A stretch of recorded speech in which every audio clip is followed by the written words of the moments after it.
Good morning. It's Thursday. We're in Psalm 50 today. Many of you who watch this are parents, and you know one of the tasks of parents with young children is to teach them how to say please and thank you, right?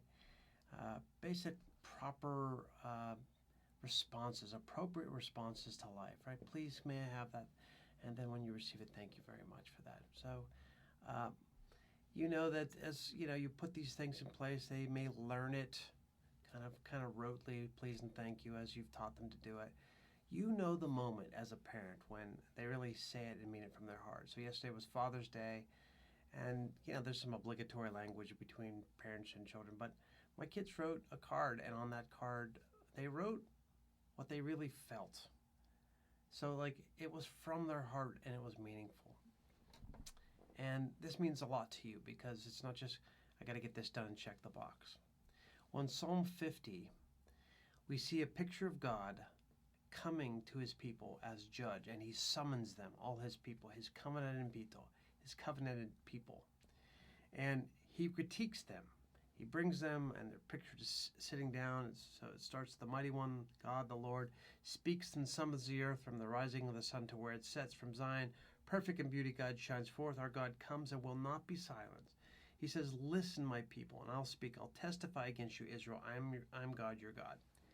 And then he says, I'm not bringing charges against you about sacrifice. You sacrifice ad nauseum. You do every ritual, every rite, every religious act you seem to be able to do. And I don't need your sacrifices anyhow. They mean nothing to me. Just kind of every day by rote doing these same practices. So he says, do I eat the flesh of bulls or drink the blood of goats? Of course the answer is no. And then he says, verse 14, sacrifice thank offerings to God. Fulfill your vows to the Most High and call me in the day of trouble, and I'll deliver you, and you will honor me. This idea of the thank offerings, very, very quickly. In the Old Testament, there was a system of sacrifice for sin, for all these other things. And then they provided a way for you just to bring a peace offering, to either thank God or to make a vow. These were completely voluntary. They were from your heart. So a thank offering, you were just thankful to God. You were aware of his goodness. You were saying thank you from your heart. You didn't need to bring it. You didn't get any notice by bringing it. You were fulfilling no function or ritual. You brought your sacrifice and just said, God, thank you. And God says, that I see.